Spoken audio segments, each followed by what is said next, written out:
Hey, Whitney, have you noticed that the old ways of working aren't working anymore? Yes, Iris. Let's talk about it. Hey, Whitney. Good afternoon, Iris. Oh, it's good afternoon. Usually it's good morning. I know. We have to alter to the time of day. Good afternoon, Iris. And good afternoon, Dr. Lisa Orbe Austin. Good afternoon, everyone. I'm excited to be here. We're excited to have you here. This is like when I look out, and maybe Scott can pan to the two of you. This is my tribe, people. These are my people. We got you, Iris. I love this. So we've asked Dr. Lisa Orbe Austin on with us today. She is a guru of imposter syndrome. I'm going to say it wrong, but I'm going to just say it. Dynamic transitions is what you own with your husband, Dr. Richard Orbe Austin. And I currently work with the both of you. So we'll get into that as well. And pan to me for a second, Scott. Author of both these beautiful books that we reference often. Own Your Greatness. So we were going to be talking about them today. Yep. Both related to imposter syndrome. Both related to imposter syndrome. So for those of you listening, because I always forget we're podcast and that's people listen, Your Unstoppable Greatness and your is the second one, and Own Your Greatness is the first one. So I wanted to get into today. We usually set an intention. So that's how we warm up and start. Whitney, I'll start with you and throw the ball over to you. What's your intention for today? Well, my intention for today is to really appreciate this as a milestone moment. There were so many times when we were planning our little baby webcast, podcast, and we're like, and maybe someday Lisa can come on. And here we are, that we are at this moment. So really appreciating that and showing up just with a lot of curiosity, because there's so many ways that the arc of the untraining you outline in your book, and who knows how much farther the arc will go in the next book, if there is one. Is there a lot of parallels to what we've been talking about? So we just really want to be able to share some of that greatness, the great skills and mindsets and ways of, and teachings from your work with our untraining audience. Awesome. How about you, Lisa? Do you have intentions for today? Yeah, my intention is probably, and thank you both for having me. I'm really excited. I'm really excited that we're going to have this conversation. But my intention is to stay vulnerable and to stay open to both of you and to your audience, and then also to kind of share what I know so that people feel agency. I feel a sense that they can actually do something with what we share today that can change something. And so that will be my intention for the day. Right? It's like the greatest gift is more of yourself. And that's what your work gives people. So my intention is to stay present, because I do feel a little bit cloud 90, because you're right. Like Lisa for us was like, maybe she'll come on to our baby podcast. This is what we think of you, Lisa. Like I'm working on getting you off the pedestal, but for now you're like, you're like on my pedestal and someone I very much look up to. And just for disclosure, Lisa, I work with Lisa. She's my coach, and I'm working with her right now in Own Your Greatness group work right now, 12 weeks of group work, which has been transformative for me. Just unlocking is, I guess, the word I have. So I just wanted to be grateful for that and just grateful for you. And I think that's a great place to start, is sort of the origin story of your relationship, Iris, with Lisa, and how that started. And let's go from there. Oh, so here's the vulnerability. I might have a vulnerability hangover later, but so I listened to Lisa on the IOC International Organization of Coaches, I believe. You gave a talk about your book, Lisa, and you actually told your story, which I'm hoping this prompts you to tell your story.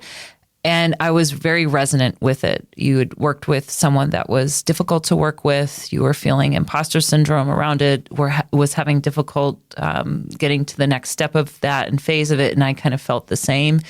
But also, I just loved your presence, your coaching. You were just when you presented, very much yourself, extremely bright, brilliant, articulate. And I was like, everything coming out of her mouth is like so great and so resonant for me.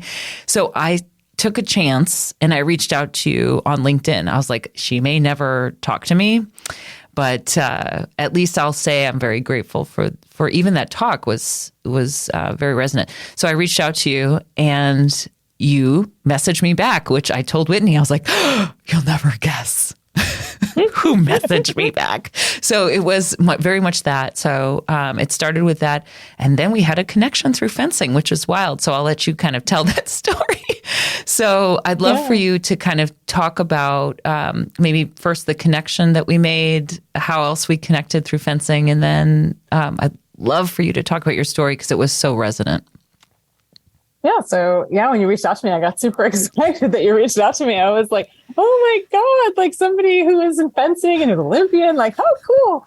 Like such a sense of kismet, like a connection. And I just was like, I have to respond back to her. It's so cool. I saw that we knew a lot of people in common, which I thought was really cool. And I just reached back out to you and connected. And I have to say, Iris, I have felt the same kind of awe and like support from you and just like you've opened up worlds for me that I think, especially with my kids in fencing, that I have really deeply, profoundly appreciated, because at times I felt very isolated in the sport and felt like I don't know what I'm doing. It's a very complicated sport and like there's a lot of places to go wrong. I've gone wrong in a lot of them. And so it just felt like, someone I could talk to also about the struggles of what it has been like to be a parent in fencing, which is not easy. And I played a lot of sports and my kids have done other sports.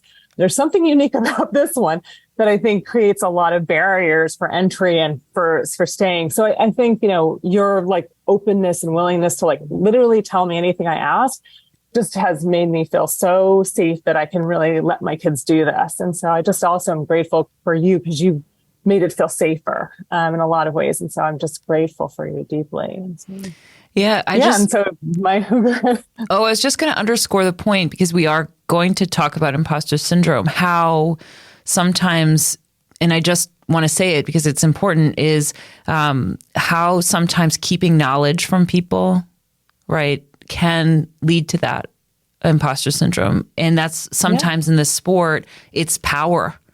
I'm going to hold this back, or what you need for a competition, or the things that might set you up for success. If I hold this safe, I can have it and you don't.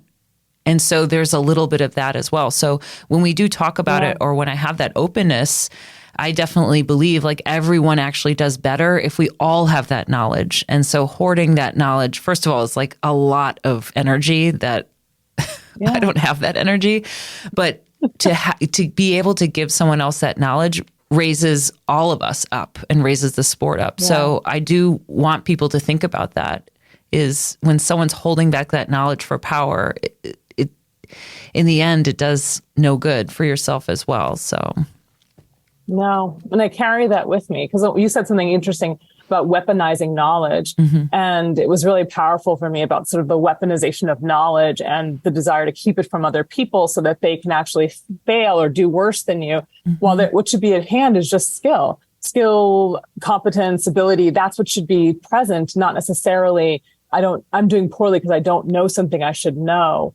And that's also, too, very much my philosophy around sort of the work on imposter syndrome is really helping people. One of the things passions about the book was there's like 40 years of research on what makes the experience of imposter syndrome better for people. And no one knew it. Because in essence, in academia, we weaponize knowledge too. Yes. It becomes hard to access. You have to go to a database and download the article if you have access to an academic library. And what we did was we took the research that is out there and we tried to expose it to as many people as we possibly could and tried to talk about it in as plain in English, as easy as accessible, so that people could actually use it to do something different with their lives. Like that became so important to me. And the same thing is true of fencing. Like this weekend, my kids were in a competition and there was a mom and her kid was distressed about, she didn't know where to go. The first thing I thought was like, I can help you. I was like, what's your kid's name? I can help you figure out where to go.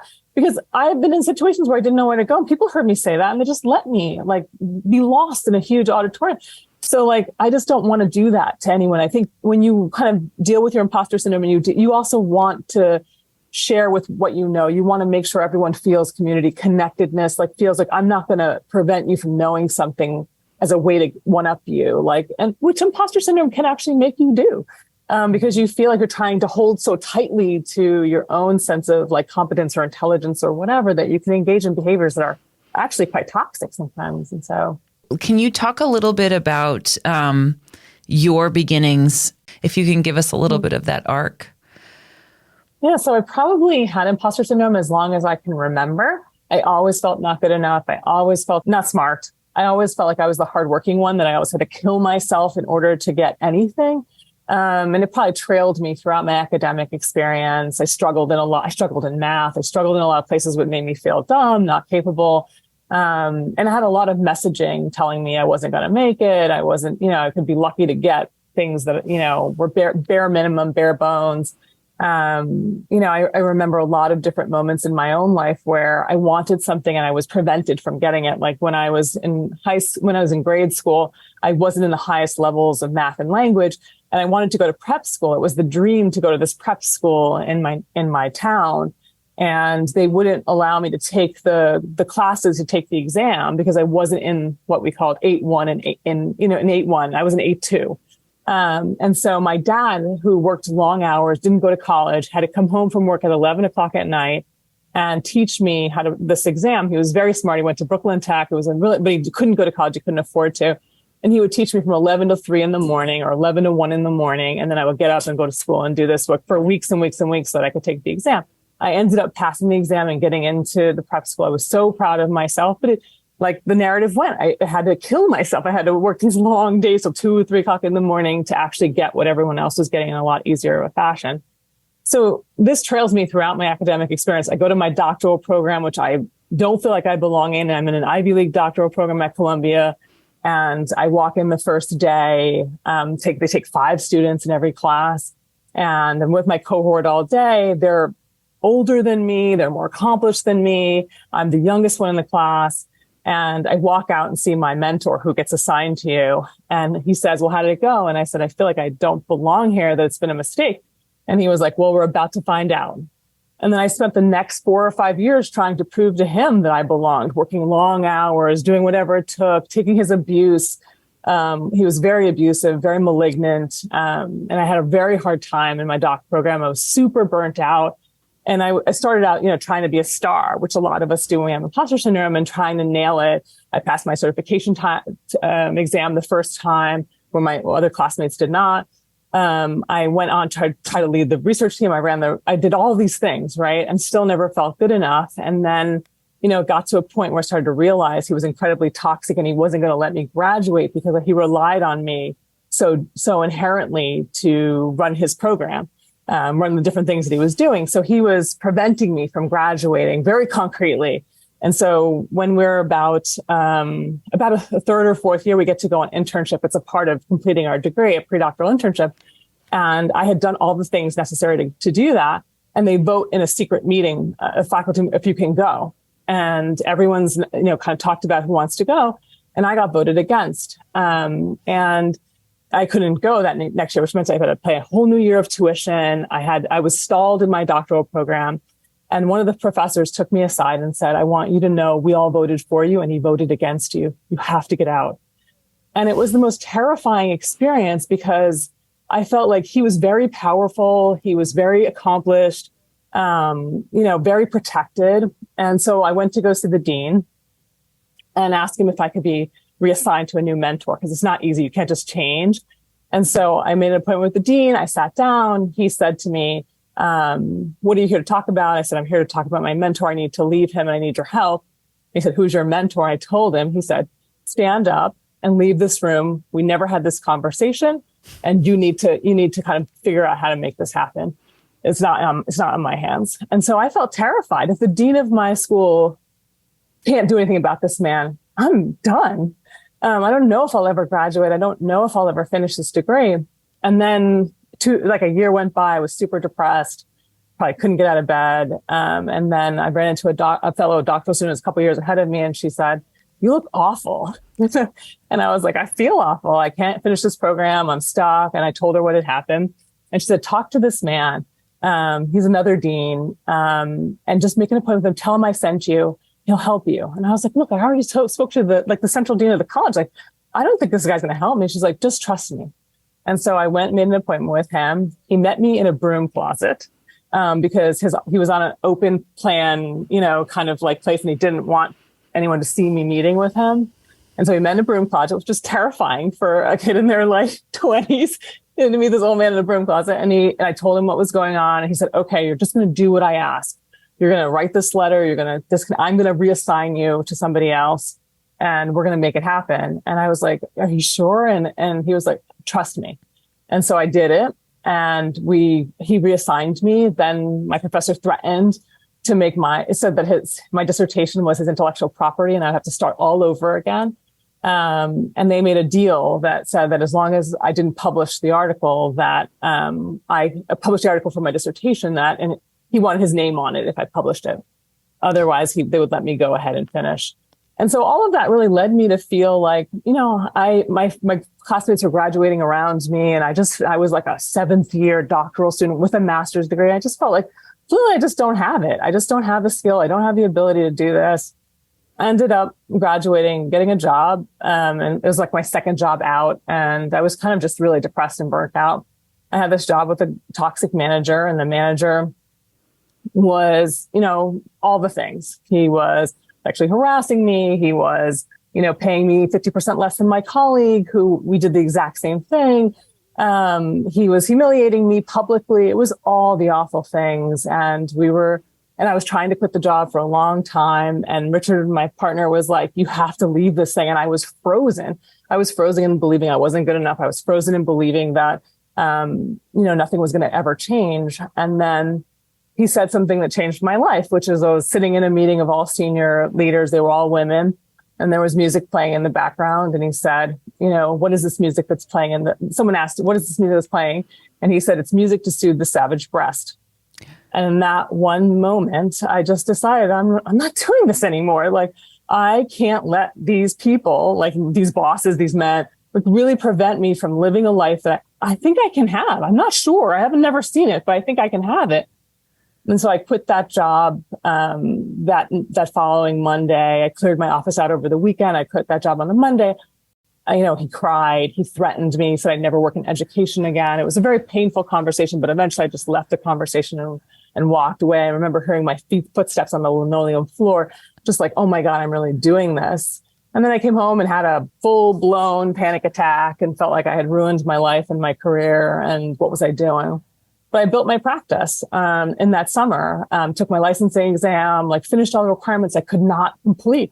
And I got my practice started, and I started writing about what it was like to have imposter syndrome and what was important about it. I ended up working on my own. And then a publisher saw the blogs and reached out to me and said, would you like to write a book on imposter syndrome? And I was like, yes, I would. And they let me write the book I wanted to write. And that's a very long story to how I got here, but that's the story. It's a long and beautiful and powerful story, and you're the heroine in it. And I just want to say to anyone listening to this, it all feels now the way Lisa felt in that moment where she's like, I don't want to put up with this, and I think I'm capable of something greater. Yeah. She's outlined the process for how to get there. She has a pathway for you to get out of that suppression and out of feeling held back, and listen to that voice that says there's something more for you, because it's true. It's true. So I just want to really, anyone listening to that story, relating to it, yes, you can. So thank you for that story. Iris and I are saying there's nothing more powerful than a story, and you being the heroine of it and then turning around. That's the heroine's journey, right? Yep. Sort of finding your way out and then turning around and sharing it with others and saying, you too can do it. Yes. And here's how. That became my mission, is I really don't want anyone else to have to deal with it and to dim their lights, because, someone has told them some narrative that they've internalized and that now it becomes their life. I just didn't want that anymore. And I think one of the things about what he said was he knew what he was doing. It was clear as day to me that he knew we all felt like we weren't good enough to be there. And he was saying, I'm going to, I soothed the savage breast with this. And I was like, I am out of here, but it took me, I always just thought it was me. I'm not working hard enough. I'm not good enough. I can't do this to a certain level. And I was like, oh no, yes, I need to do my internal work and figure out what that's about, but it's not just me. It is, people who recognize that in me and want to hold me down underneath it. How did you begin? Yeah. And it was Richard, really. And we talk about this in the book about you need an imposter syndrome expert, somebody who gets imposter syndrome and they're not going to reinforce it accidentally in you. And he knew it. He knew the concept in and out. And he was very good at strategically getting me to take the next step forward because I was frozen. Even outside of that job, I was literally like, what am I going to do with myself now? I don't have a job. I don't, and he said, start the practice. And I don't talk about this often, but, I had a trauma during my predoctoral internship that, had made me afraid of doing clinical work again. And so, I had a patient kill themselves while I was working, after I had stopped working with them. And it was in newspapers. It was traumatic beyond belief. It was also left alone to handle it because everyone was protecting themselves. And I was a predoctoral intern. I wasn't even licensed. So it was very scary. And it resolved itself, but I became terrified of clinical practice. And so I was afraid to start my own practice, even though it was what my dream was. And so Richard said, start it for me. He knew I had an external validation component to me. And he was like, she's not over that yet. So he was like, start it for me, and put yourself in there just in case you want to do it. In terms of like building the LLP and like doing all that stuff. And so I did do it and I built it. And it was easy for me to build it for him, and then, he's like, why don't you just get licensed? He's like, you did all that work. Just get the license. Like, just take the exam, study for the exam. You're not working. And then I eventually got a part-time job. He's like, on the other, and I studied for the exam, put together the practice by the fall. And the first patients came for me. And, I was like, I don't want this. He was like, just try one patient. And he was like, pick one that you think you'll have a good fit with and just try one. And I remember, I don't even remember who the first was, but I do remember being like, it makes me happy. I'm good at it. And yes, I had a scary moment, but I can do things to protect myself in the future from scary moments. Like I can be careful about risk and all kinds of other things. And I just loved it. I loved the work and I fell in love with it all over again. And so that was the steps, sadly it's not something we typically encourage is like, lean toward the external validation till you find your own internal validation. But it is what sort of happened. Or just, tricking that coyote, like using whatever motivates you, to do the right thing, right? Exactly. Yeah. I think this is such a good and rich discussion that we need 2 parts to Dr. Lisa Orbe Austin. Yeah, you got to absorb it. So let's do 2, parts 1 and 2. Be sure to tune in for part 2, which will air in a few weeks on Owning Your Greatness with Dr. Lisa Orbe Austin.